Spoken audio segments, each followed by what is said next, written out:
Amir lived in a small hut at the edge of the village. He was poor, his clothes were old, and his meals were often meager, but Amir had a heart overflowing with kindness. He always shared his food with anyone hungrier. He would help carry heavy loads for the elderly. A smile always lit up his face, even in the face of his struggles. Amir believed in the power of goodness. He knew that even small acts of kindness could make a big difference. He found joy in helping others, even if it meant sacrificing his own comfort. His heart was pure, untouched by the bitterness that sometimes accompanied poverty. Despite having little, Amir never hesitated to lend a helping hand.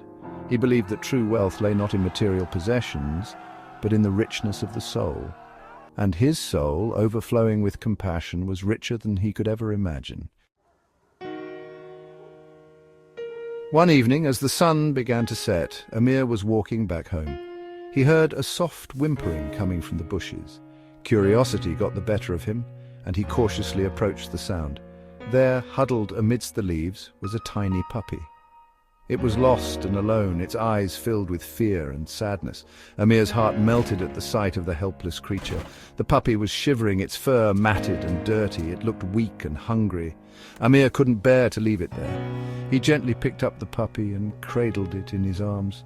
He knew that taking in another mouth to feed would be a challenge, but looking into the puppy's big, pleading eyes, he couldn't bring himself to abandon it.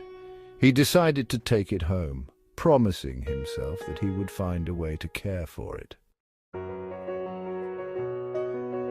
The villagers, used to hardship themselves, were surprised to see Amir with the puppy. They knew he could barely feed himself, yet here he was, taking on the responsibility of another living being. Word spread quickly about Amir's compassionate act. Some villagers, touched by his kindness, offered him scraps of food for the puppy. Others helped him build a small shelter for it near his hut. A few women even brought old cloths to make a bed for the little creature. For the first time, Amir felt a sense of community he had never experienced before. The villagers, inspired by Amir's selflessness, found themselves becoming a little kinder, a little more generous. The sight of Amir caring for the puppy, despite his own struggles, awakened a sense of compassion within them. They realized that even in the face of adversity, one could choose kindness. Section 4. A Gift of Hope. Weeks turned into months. The puppy, now named Raja by Amir, grew healthier and stronger.